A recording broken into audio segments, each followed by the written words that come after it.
Aquí.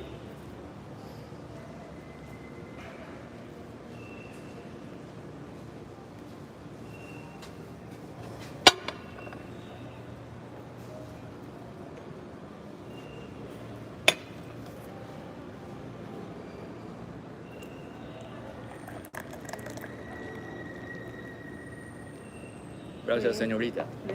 Chao.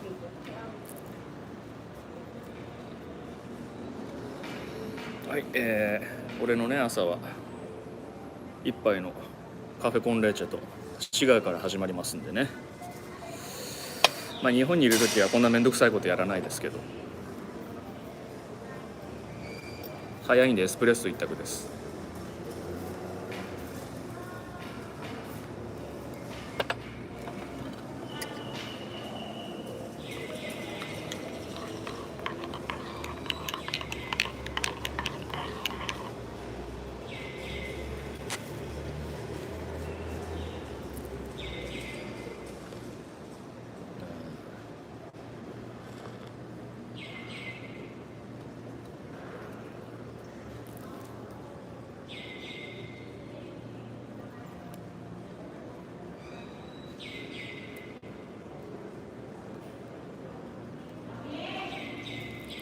よいしょ。日本はめちゃめちゃ寒いんですよね。大寒ですしね。想像つかないな。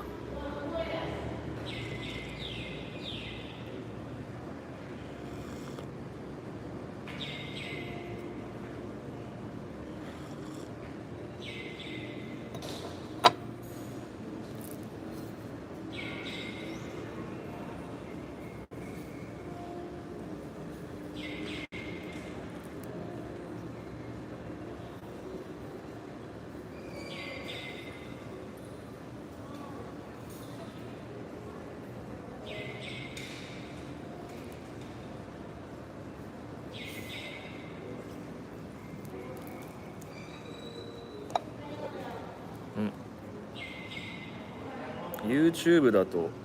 背面カメラと変えられるんですね。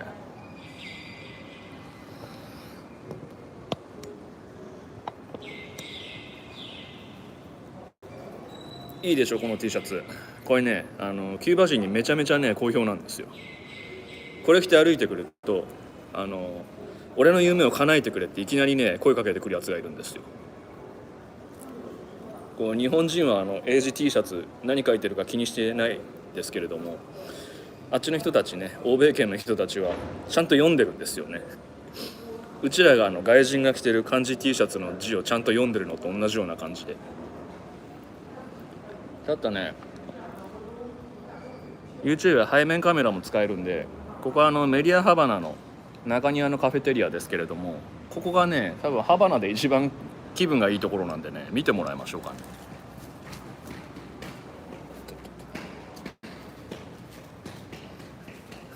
鯉がいるんですよこれハローハローじゃねえ、キューバだからほら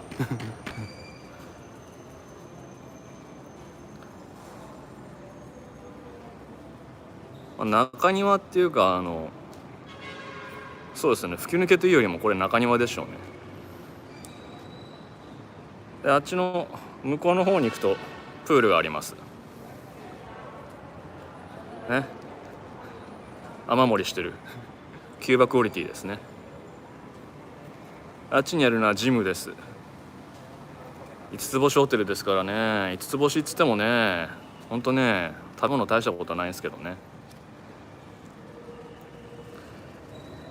ただまあやっぱり虫は出づらいです、このホテルは。つまり普通のホテルは虫が湧くんですね。うん綺麗だ。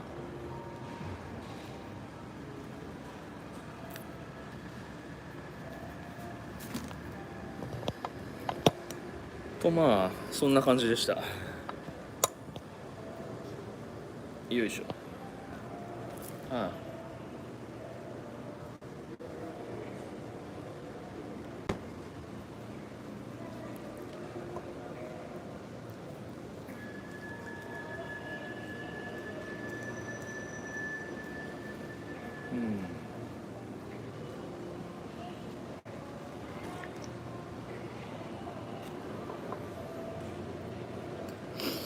や日本に帰るのめんどくさいな。光が反射して全然画面が見えない。ここら辺かな。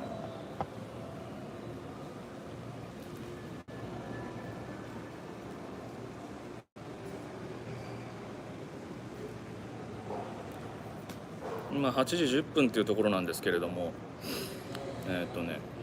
日本に入国するためには PCR 検査の陰性の証明書が必要で、日本に向けてフライトする72時間以内にやった検査が必要なんですけれども、今日それをね取りますんで、だからね今日の9時半から12時までの間にホテルに検査しに来てくれるんですけれども、それまで暇なんですよね。出られないし、日本のためにも帰ってきてください。そうなんですよね。俺がね日本をねちょっと離れた隙に地震来たりね、大寒波が来たりね、台風が来たりして、本当誠に申し訳ないというふうにいつも思ってるんですけれどもね、決して日本の守りの手を抜いてるわけではないんですけれども、ちょっと俺が帰るまでみんな耐えてくれっていうふうな感じですね。すいません。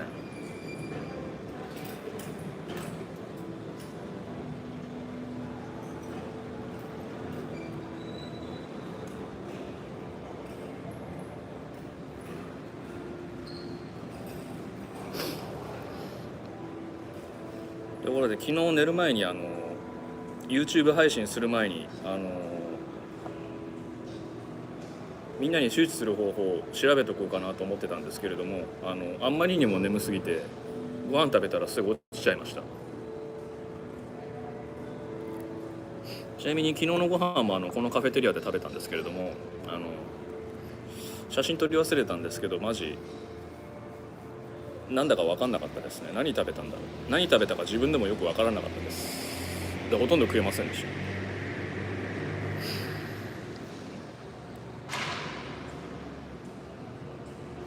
五十嵐さんが戻ってこないとなると長野から日本が割れます。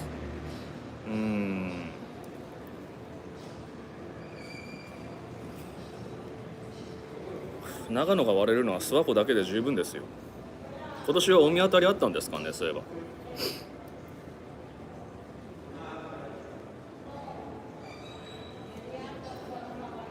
いや正月らしいこと今年何もしなかったな。というかコロナになってからなんか年中行事とかあんまりやってないから、なんかね忘れがちですよね。キューバにいても日本人の心は失いたくないので、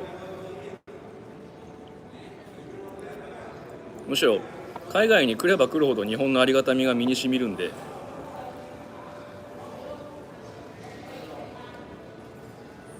治安もいいし水も美味しいしご飯も美味しいし何も問題ないです。こんばんは。だからなんかね、たまに大学生とかが日本を離れてインドに行ってこう目が覚めましたとか、薄すぎでしょ海外に行って目が覚めるなと。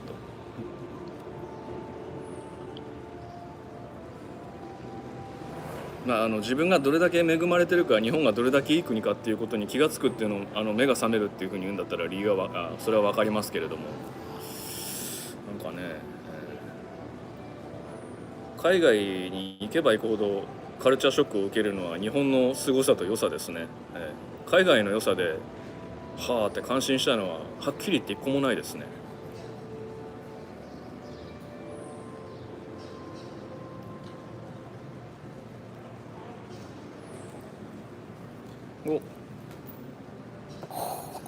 飲み渡り今年は見られたんですか。よかったですね。初めて見た人多分相当たまげたでしょうね。それは神様がね凍った湖の上通ったようにしか見えないですよね。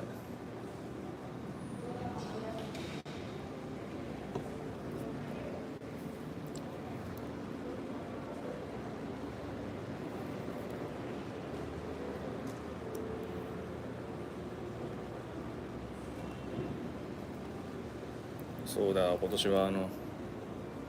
コロナ2年目だけれども正月にどんど焼きとかもやってないからな。初詣は行ったか。初詣は来ましたね。鎌倉の鶴岡八幡宮に。鶴岡八幡宮だっけ、どっちだっけあれ、よくわかんないですけど。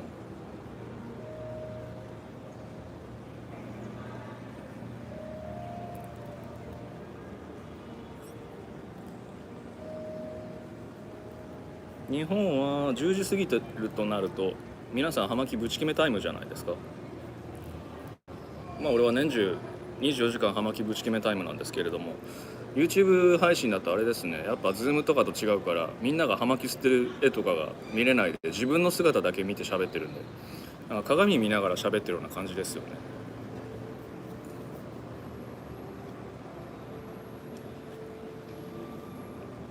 傍から見れば電話してるように見えるんでしょうけれども、なんか外人ってフェイスタイム好きだからこう画面に向かって話してますよね。五十嵐さんはコメントが消える。何五十嵐さんはキューバ以外の葉巻も吸われるのですか。いい質問ですね。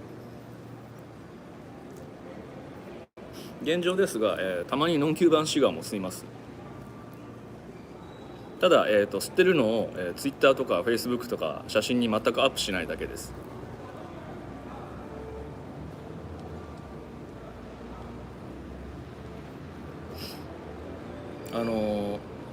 こんばんは。シガーメディアアソシエーションっていう団体がありまして、でアメリカのワシントン DC にあるんですけれども、俺はそこに所属してるんですね。で年に1回、葉巻の、トップ20とかを決めるんですけれども、アメリカの団体なのでアメリカから葉巻がサンプラーが送られてくるんですね。で当然全部ノンキューバンですので、全部吸って投票っていう風な感じでやるんですけれども、それで強制的に吸わされることになります。あとは、たまにねダビドフとかダビドフのグランクリュとかですね、白いリングの人からいただいたものとかは吸ったりします。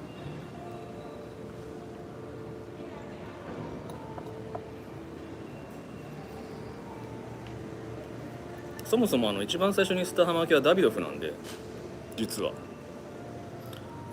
確か20歳の時に葉巻屋さんに葉巻を買いに行って、当時ね葉巻のことを全く知らなかったんで、大きいやつが偉いだろう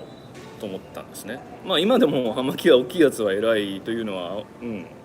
そうかなとは思いますけれども、で行った時にダビドフのWR っていうものがあるんですけれども、ダビドフのダブルコロナですね、白リングの今でも現行でまだ売ってると思うんですけど、それを買ってぶち決めたのが一番最初の葉巻なんですね。でそっから相当長い何年かはずっとダビドフだったんですよ。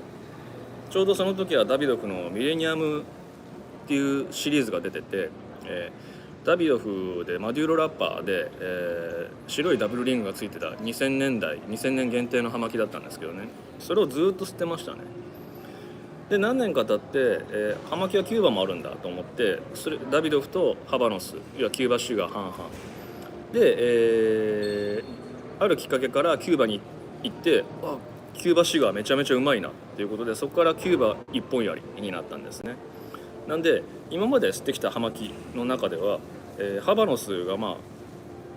割合的に多いですけれども、その中でもダビドフノンキューバも結構吸ってるんですよね。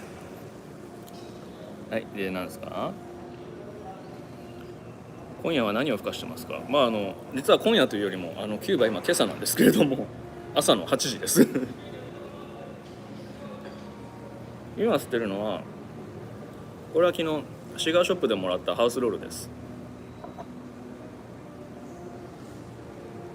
ハウスロールっていうのはハバノスを作った後の、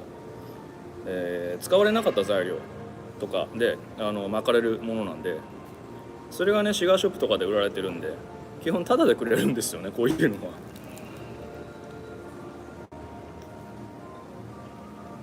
は。ハバノスを作った余りで巻いたものなので、ね、味とかもそう大したものではないんですけれども、ここ現地でしか出回らないっていうのが付加価値で、珍重する人とかもいるんですけれども、当然ハバノスの副産物なんでハバノスの方が美味しいです。当たり前ですけれど、なんていうかな、豆腐作った時に残るおからみたいなものです。おからって豆腐屋さんに行かないと買えないじゃないですか。いやスーパーとかでも売ってるのかな、たまに。でも豆腐屋さんですよね。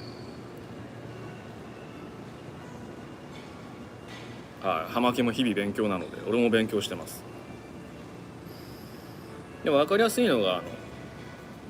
ハウスロールってラッパーがすごい適当なんですね。葉巻ってこの表面の葉っぱラッパーが原材料の原価の8割なんですね。一番高いんです。要は傷があると使えないですしきれいに育てないといけないんで一番手間のかかる葉っぱなんですよ。でも味と香りにはほとんど影響しない。なぜなら重さが 0.1g もないんで、その化粧場なんですけど、当然ハウスロールなんかにはいいやつが回されるわけないのでハバノスに比べると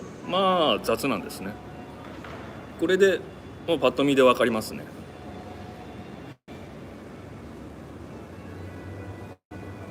だから俺もハウスローラーキューバに来た時でしか吸わないです。何しろね、わざわざ吸うようなものでもないので。だからハウスロールは、キューバでもシガーショップで売ってますけどハバノスよりも同じサイズのシガーだったらガクンと値段が落ちますね。当たり前の話ですけど。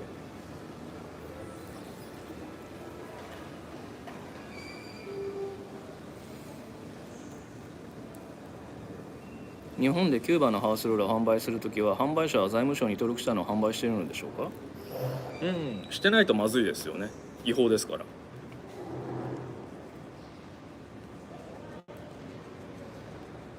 ハウスロールは吸った時ないのでかなり気になります。少し気になります。別にわざわざ吸うようなものでもないです。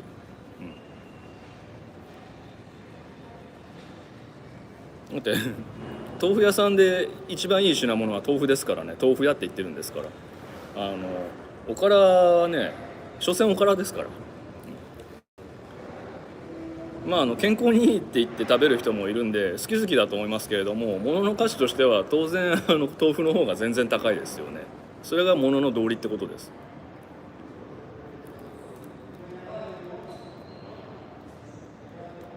風味は毎回違うんですか。そうですね。前パルタガスの工場内を動画でご案内したと思うんですけれども、あそこでも葉巻を巻く前の下ごしらえで葉巻に使えないものとかを避けてたと思うんですよね。で避けられたものとかはまた分類されてタバコ刻んで紙巻きタバコにするかハウスロールにするかっていう風な感じになるんですけれども、そこら辺を、要はなんていうかな、キューバって全て企業とかが国営なんですよね。社会主義国家なので。なんでタバコ用の畑とかタバコの工場も当然国有です。なのでタバコの葉っぱを作ってるタバコの畑は全部政府の傘下にあるので全部買い上げられるんですね。で全て工場で葉巻として巻かれます。でそこで弾かれたものとかがハウスロールとかに回されるわけです。基本的にハバノスキューバシュガーを作るために農家さんとか工場は存在するのでそこから弾かれたものを、シガーショップのトルセドールとかが巻いたりするので、要は自分で材料を選択できないんですよね。降りてくるものを、ライブ的に巻くしかないとなると当然毎回毎回味は異なります。なので、製品として、品質味わいが一定しないっていうのは致命的な話なので流通に載せられなくて、ハウスロールっていうのは基本的にキューバに来てシガーショップに来た人のお土産観光客用の品物なんですよね。なんていうかな、観光地にうまいものなしっていう風な名言が日本にあるじゃないですか。だから有名なところで言ったら九州行って博多の屋台街のラーメンとか、いや現地の人は食べないよああいう風なのみたいなのと同じですね。もう要は観光客向けに出されるものっていう風なものなので、で話最初に戻ると基本的に、味はみんな違います。ハバノスですら当然味わいが違うんですけれども、材料の吟味ができないハウス料理になったら当然全然違うことになります。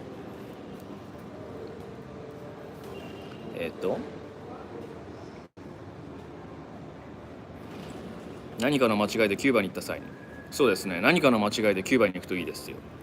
キューバもね、いつもひどいひどいって言ってますけれども、1回目はいいんです。1回目は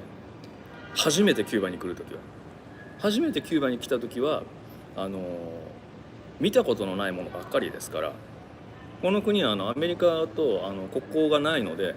当然一個もアメリカのものがないんです。マクドナルドもセブンイレブンもスターバックスもないから、言ってみればどこの国も景色ってほとんど変わんないんですよね。メジャーな、小売店流通とかの看板が出てて、どこもかしこも似たような感じなんですけれども、キューバはそういうものがないので完全に外国っていう風な感じなんですよね。だから見た時のないものばっかりだから、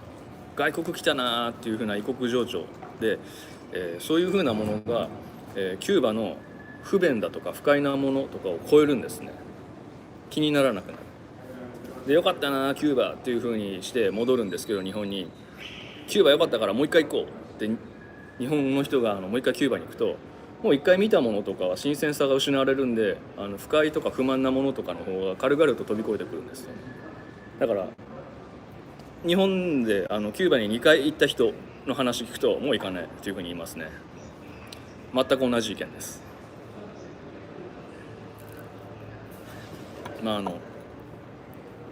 散々文句言ってますけれども、キューバについて別に誇張してないですからね。普通にそこら辺野犬がうろうろしてるし、水はまずいし、まずいのはこれめちゃめちゃ硬い香水で全然美味しくないんですね。で空気も排ガス規制とかないから汚いですし、葉巻だけですね美味しいのは。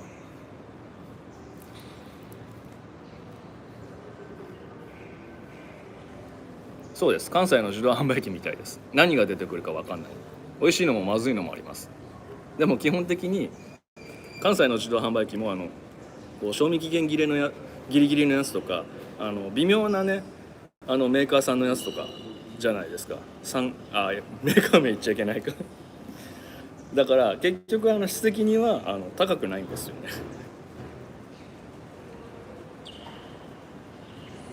五十嵐さん、葉巻の販売はしてるんですか？いや、葉巻売ってないです。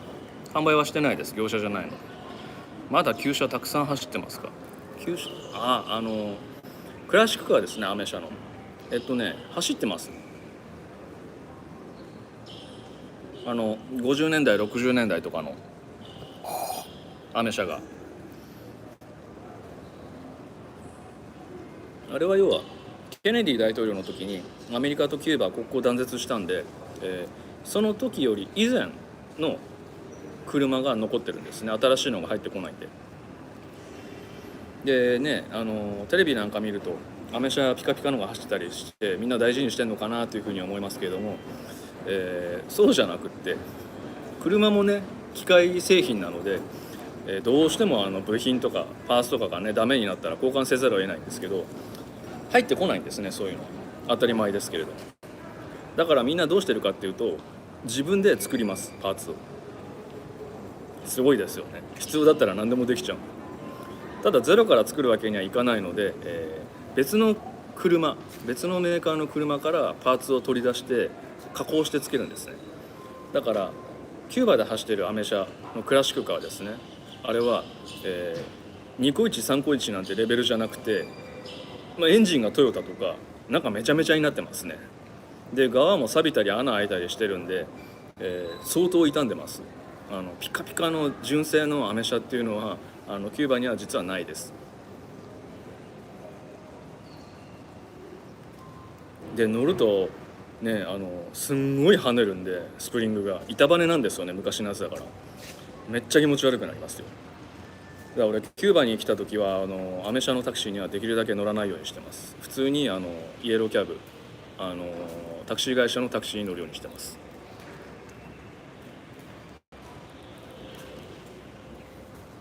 最後に飲み物のカップに間違えて灰を落としたのはいつですか？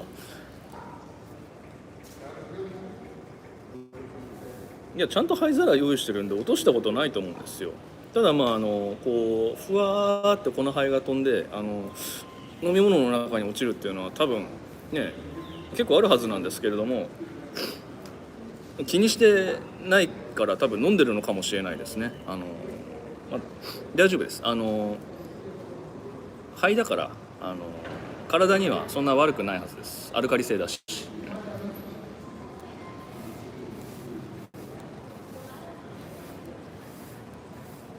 なんだっけ、アメリカと一時的にここが戻ってアメリカに売られていたアメリカに売られていたと聞くので気になりました。いや確かオバマ大統領の終わり頃にキューバとアメリカがここ一度ちょっと戻ったんですけれども、車持ち出してないと思いますよ。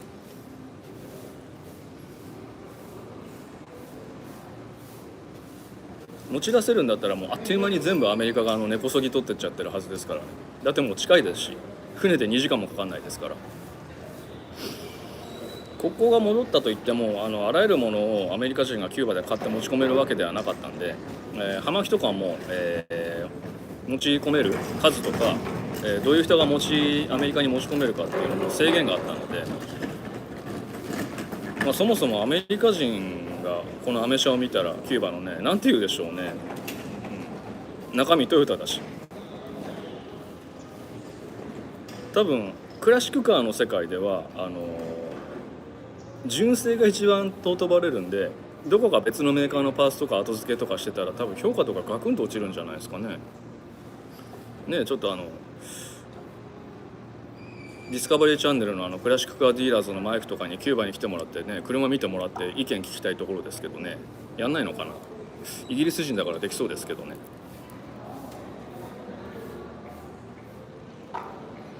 1日葉巻を何本吸う？分かんないです。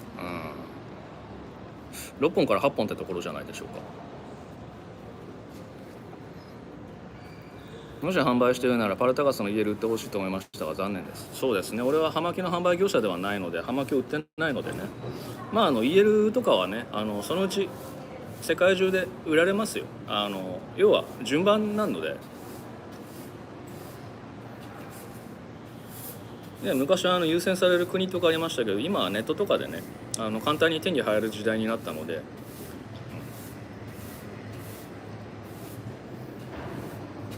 そもそもどこかの国限定とか昔はその国に行かないと買えなかったんですけど、今はネットとかでね旅費とかもかけずに運賃と税金だけで持ってこれるじゃないですか。だから楽ちんですよね。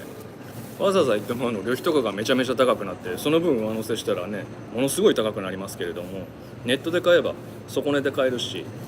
で今はネットと店頭で置いてるものに区別っていう風なのをつけないですから、今はねもうネットでインターネットでもたくさん買えばオファーのメール、表には出してないけどこんなのがありますよってメールとかでリストが来て売ってくれたりしますし、それこそエディションレヒオナル、その国の限定とか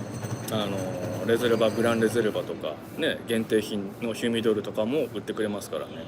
いい時代になりましたね。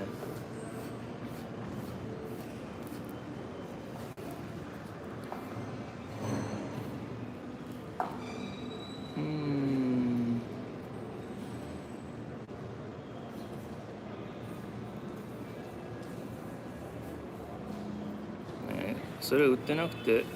もう持ってる人にそのままの価格で譲ってもらえばいいだけじゃね？車が何の話かな。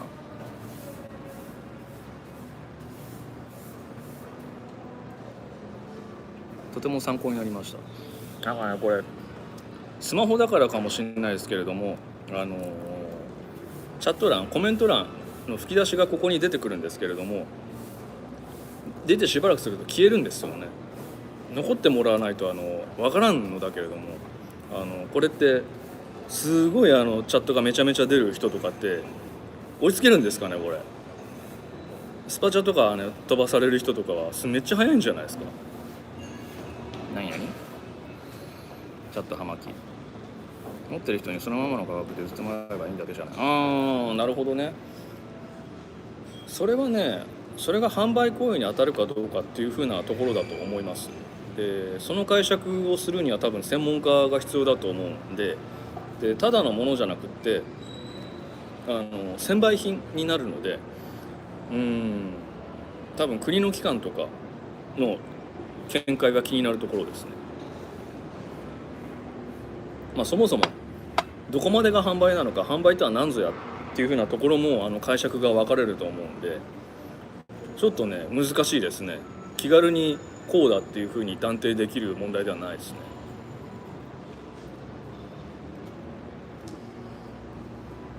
めちゃめちゃ俺の周りでこうホテルの人が掃除してて気が散るんですけれどもねそんなに俺邪魔なの？まだ朝早いんでカフェテリアに全然人いない中葉巻捨てダラッとしてるからものすごい邪魔な人間だと思うんですけれども、すまんこってしたいっつって、でも他に葉巻捨てるところがないんで仕方がないんだけど、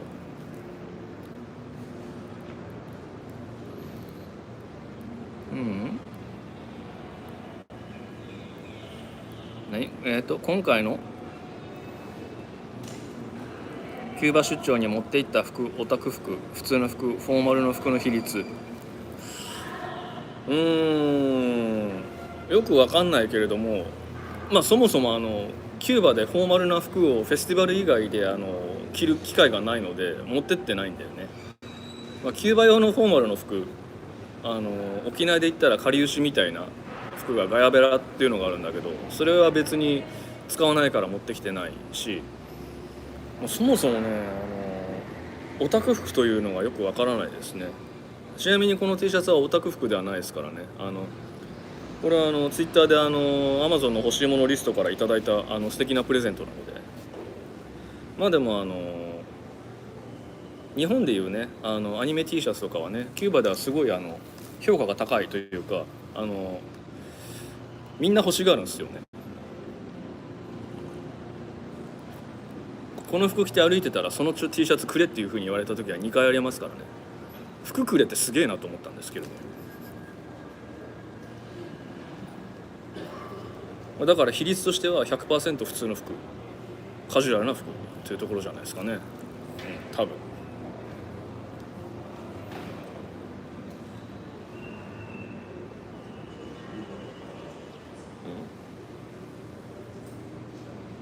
あれ今何時だ？10時半、8時半ぐらいか。 PCR 検査が来るまで暇だな。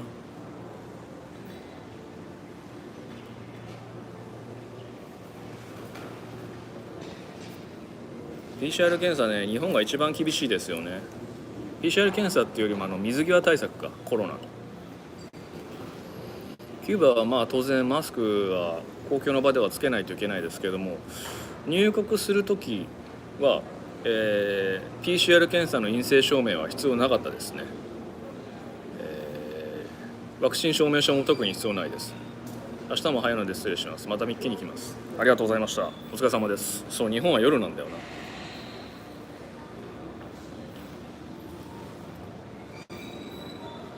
結果が出るまで葉巻はたくさん捨てますね。笑い。そうっすね。こうね、そうか、日本に入国用の PCR 検査でも、キューバで受けて、それで陽性とかが出たらキューバで隔離されるわけですけど、一回キューバで偽陽性で隔離されてひどい目に遭いましたけれども、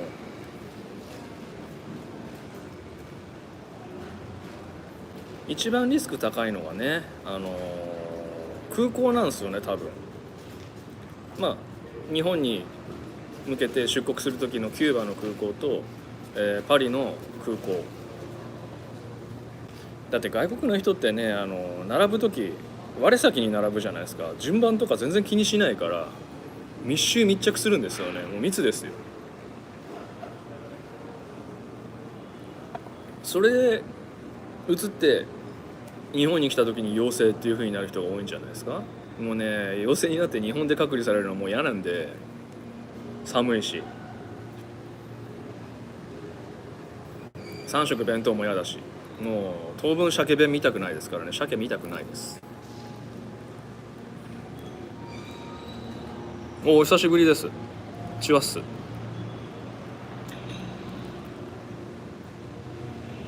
最近どうですか？葉巻ぶち決めてますか？葉巻は体にいいんでね、ぶち決めるほどいい。葉巻を人に勧めるとき、葉巻はオーガニックですからっていうふうにもね言いますんでね。キューバの畑で、農薬を使わずにみんな手作業で作られたタバコの葉っぱを使っていると。まあお金がないんで農薬が使えないだけなんですけれども、なので人力で人海戦術でやってるんですけど、で作るのもオールハンドメイドで 100% これナス科の植物なんでね、タバコは野菜で、煙にはカロリーが含まれてないのでカロリーゼロ。オーガニックの、植物 100% 植物性でカロリーゼロの食べ物とか、そんなものあるのかと、ここにあります。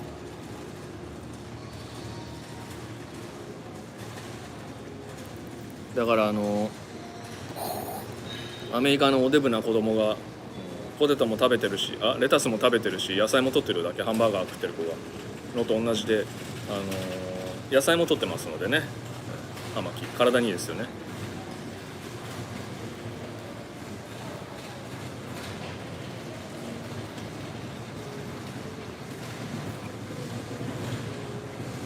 週に5本最低ぶち決めてますか？週に5本いいじゃないですか。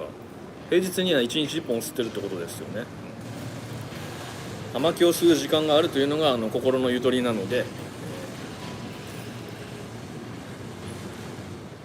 葉巻にタールは含まれてないんですか？いや、物を燃やすとタールは発生するので、必ず含まれてます。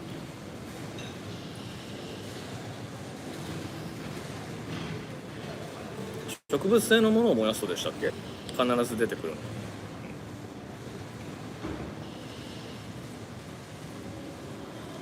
の。紙巻きタバコにニコチンタールの量が数字で書かれてるから、どのぐらい含まれてるのかっていうふうなのがみんな気になると思いますけれども、あらゆるものを燃やしたら入ってるので、問題はそれを取り込む方法なんで、紙巻きタバコの場合、肺喫煙するので肺から全身の血流に乗ってすぐ伝わるんですよね。だから、たとえニコチンとかの量が少なくても、関係ないんです。確か肺はね、テニスコート2面分でしたっけ？子供の頃理科の授業で受けましたよね。あっという間に広がると。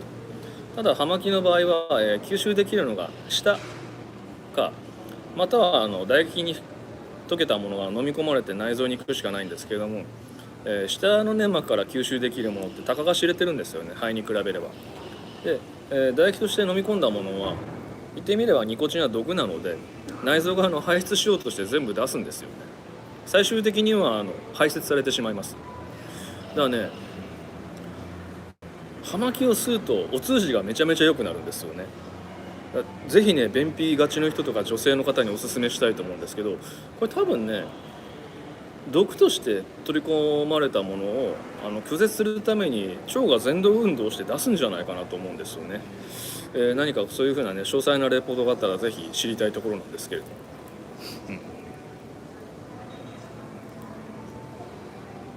野菜です。葉巻は野菜。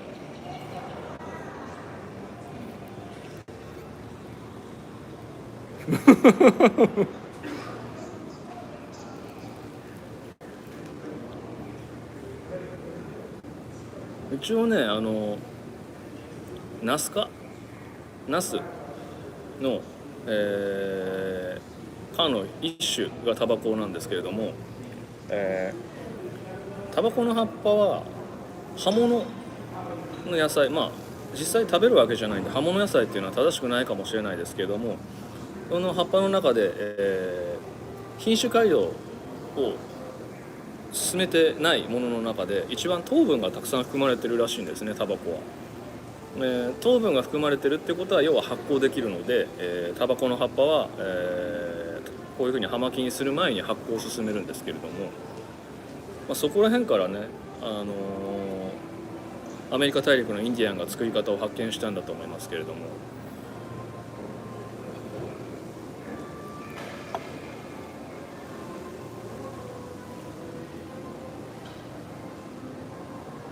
ね、ワインとかも発酵させて作ったりしますけれども、お酒もそうですよね。発酵させるためには糖分が、菌のための餌として重要なので、だったら葉巻作る時に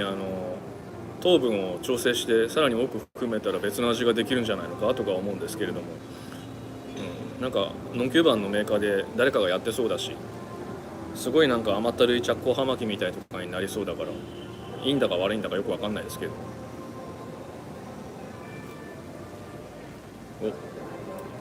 カフェテリアも人が増えてきた。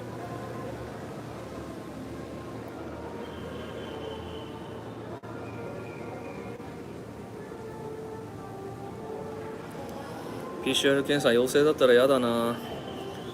もう監禁されるの飽きたな。自宅隔離も含めたらコロナのせいで俺の人生からどのぐらいの時間が失われたんだろうっていうふうに思うんですけれども、特にキューバのジャングルの中で隔離された外国人専用の隔離施設にいた1週間はマジで虚無でしたからね。失われた人生から失われた時間でしたから。しかも時葉巻がなかったから、最大のピンチでしたね。危うくもう命を落とすところでした。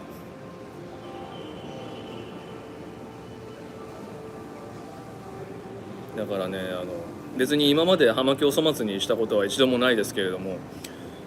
あの時ほどね葉巻をね大事にゆっくり吸ったのは初めてですね。やっぱり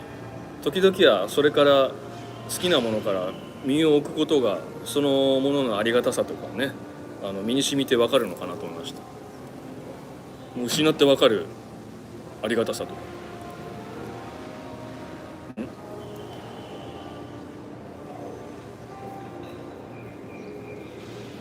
ワクチン接種してますか？そうですね、ワクチン打ってます。2回打ってます。ちなみに打たないと何が起きるかというと、例えばトランジットの、フランスとかで、お店に入れなくなります。ワクチンパスポートがないと入れないお店とかは結構あるので、実生活が送れなくなりますね。最近太くて長い葉巻がなかなか手に入りにくくてイライラして落ち着くために葉巻を吸っています。素晴らしい流れですね。葉巻が手に入らなくてイライラして葉巻を吸うという、よくわかんないですけれども、都内にいないと東京近郊ですかね。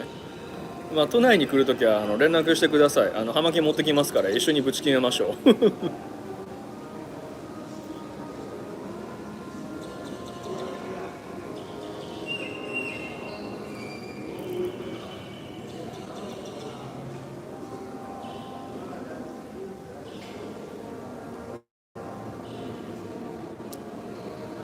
そうそう、ハバナから東に車で30分ぐらい行ったところにカンポフロリドっていうところがあるんですけど、ところって言ってもね、なんていうかジャングルがあって、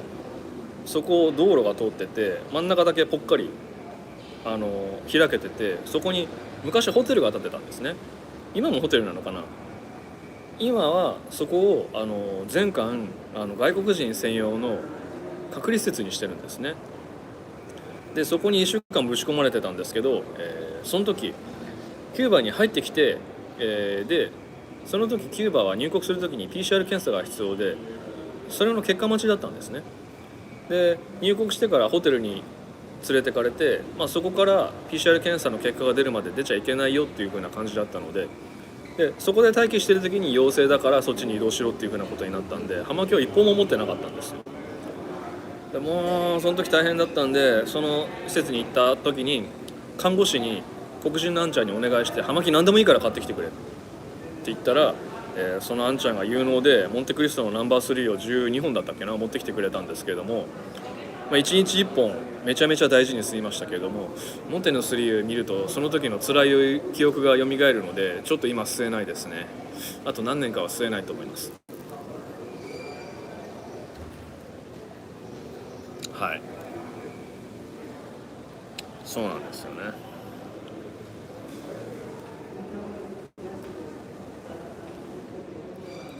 モンテ3っていうのが渋いな。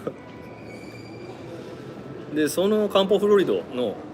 隔離施設もサンドご飯が出たんですけれども、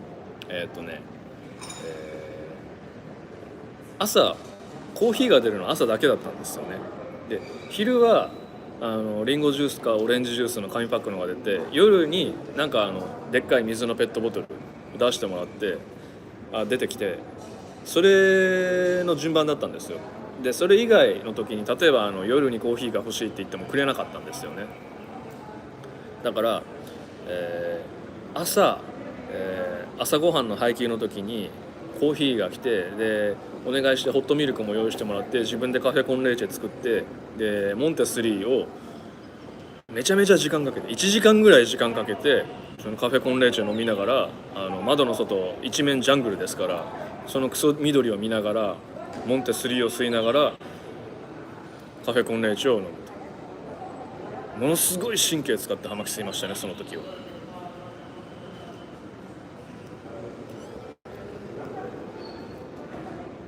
であれで1週間終わって最後の PCR 検査で、陰性だったら出られるよっていうふうに言われて、で陰性が出た時に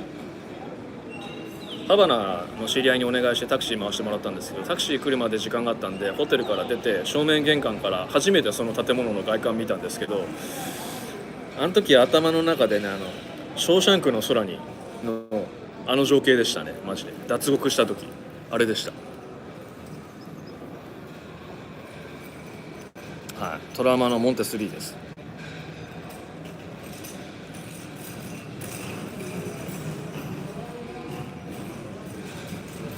まああらゆる葉巻にあらゆるなんだよおじいちゃん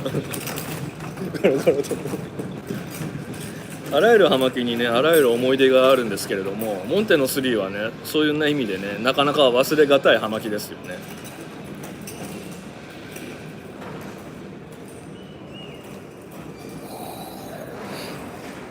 あらゆる葉巻を捨てきましたけれどもね、あらゆる葉巻にあらゆる思い出があるので、いやこの葉巻はあの時誰と一緒に吸ったとかで、同じ種類の葉巻でも、別々のシチュエーションがあるわけじゃないですか。同じ葉巻でもあの時あの場所で誰と吸ったとか、あの時ああいうところで吸ったとかいう風な思い出がいろいろあるので、吸ってるとそういう風なのが思い出せるので、一人で葉巻を捨ててもね楽しみは尽きないんですよね。葉巻はコレクションとして集める人がいるんですけれども、コレクションではねそういう風なのが生まれないんですよね、思い出が。だから葉巻、当然ワインとかウイスキーとかいいものもそうですけど、飲まれるため吸われるために作られたものなので、飲んで吸って飲み干して吸い切って肺になって終わりじゃないので、肺になった時には思い出ができるんで、それはね一生持つものなので。でも葉巻は賞味期限がある。で酒も賞味期限がある。いずれはなくなってしまうものですけれどからね、思い出に変える方がねよっぽどいい方法だと思うんですけれども。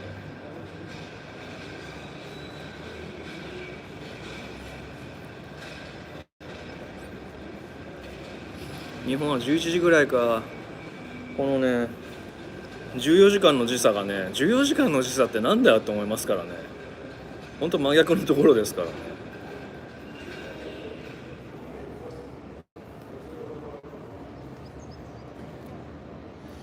完全に反転してるから、この時差ボケが多分一番厳しいところだと思うんですよね。ファイトクラブを思い出しますね。